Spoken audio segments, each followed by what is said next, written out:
కాకినాడలోని JNTUK 12వ స్నాతకోత్సవం April 2వ తేదీన కళాశాలలో ఘనంగా నిర్వహిస్తున్నామని సుమారు 36,309 మంది ఈ స్నాతకోత్సవంలో పాల్గొని గవర్నర్ ఎస్ అబ్దుల్ నజీర్ చేతుల మీదుగా పట్టాలను అందుకోనున్నారని జేఎన్టీయూకే వీసీ సిఎస్ఆర్కే ప్రసాద్ తెలిపారు.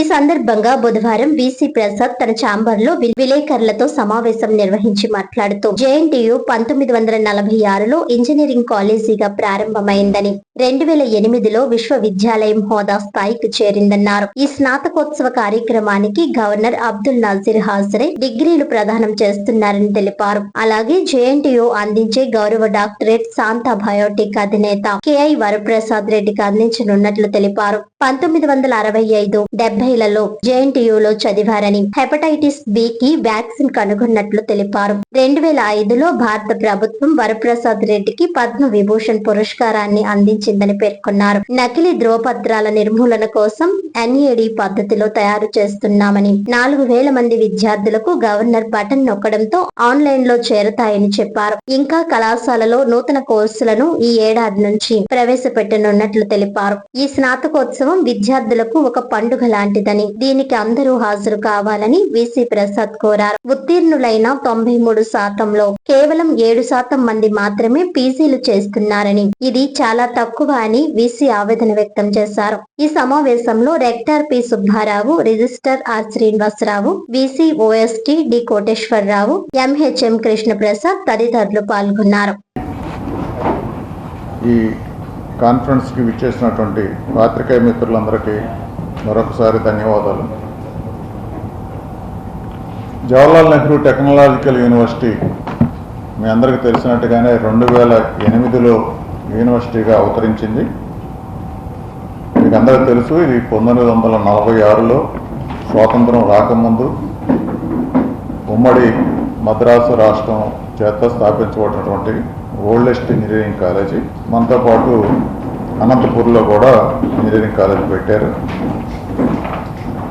సో 80 సంవత్సరాల క్రితం పురుడు పోసుకొని దినదినాభివృద్ధి చెందుతూ మద్రాసు యూనివర్సిటీ, ఆ తర్వాత ఆంధ్ర యూనివర్సిటీ, ఆ తర్వాత జేఎన్టీయూ హైదరాబాద్ యూనివర్సిటీకి అటాచ్ అయ్యి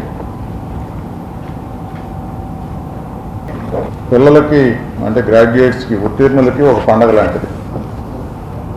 ఈ 12వ పండుగలో స్నాతకోత్సవంలో 36,309 మందికి డిగ్రీలు ఇవ్వడం జరుగుతుంది. మీకు కూడా స్టాటిస్టిక్స్ మా వాళ్ళు ఇచ్చినట్టున్నారు. 36,309 మందికి డిగ్రీలు ఇవ్వడం జరుగుతుంది. ఎక్కువ భాగం బీటెక్ డిగ్రీలు, 32,170 డిగ్రీలు ఇవ్వడం జరుగుతుంది. అంటే దాదాపు 88.6% బీటెక్ డిగ్రీసే ఉన్నాయి. తర్వాత కొంత అనాలిసిస్ చేస్తే అసలు యూజీ ఎంతమంది ఉన్నారు, పీజీ ఎంతమంది ఉన్నారు అని చూస్తే బీటెక్ కానీ, బీఫార్మసీ కానీ, బీబీఏ కానీ, బీఆర్కిటెక్చర్ కానీ ఇవన్నీ కలుపుకుంటే 33,718 మంది ఉన్నారు. అంటే ఇది దాదాపు 92.9%. అట్లాగే పీజీ అంటే ఎంటెక్, ఎంబీఏ, ఎంసీఏ, ఎంఫార్మసీ కనుక చూసుకుంటే 2,449 మంది గ్రాడ్యుయేట్స్ ఉంటున్నారు. ఇది మొత్తం ఉత్తీర్ణ శాతంలో 6.75%. ఇంకా తర్వాత మిగతాన్ని అంటే ఈ రెండు కలిపితే యూజీ 92.9%, పీజీ కలుపుకుంటే 6.75% చూసుకుంటే మొత్తం 99.65% మంది యూజీ కానీ పీజీ కానీ ఉన్నారు.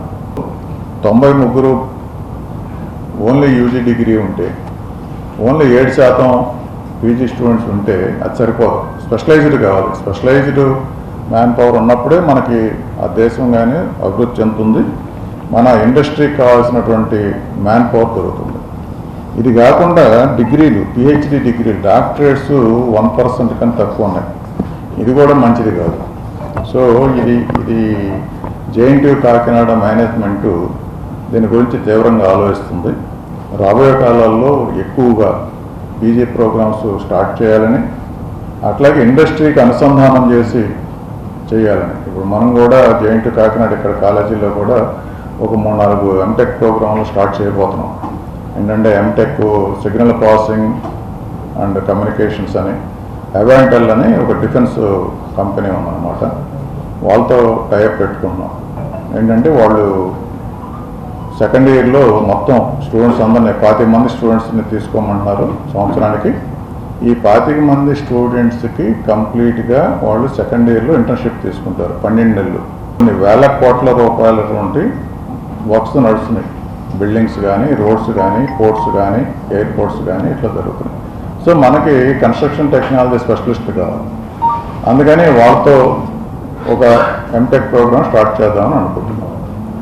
అలాగే ఇప్పుడు ఐఓటీ అని అంటున్నారు. ఇప్పుడు మన సీఎం గారు చూస్తుంటే ఆయన స్పీడ్ చాలా మేమే అందుకోలేకపోతున్నాం. మేము టెక్నాలజిస్ట్ అయినా కానీ ఆయన స్పీడ్కి మేము తట్టుకోలేకపోతున్నాం.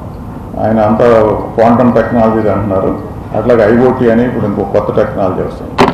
ఈ ఐఓటీ అనేది మన విజయవాడలో ఎఫ్ట్రానిక్స్ అనే ఒక కంపెనీ ఉంది.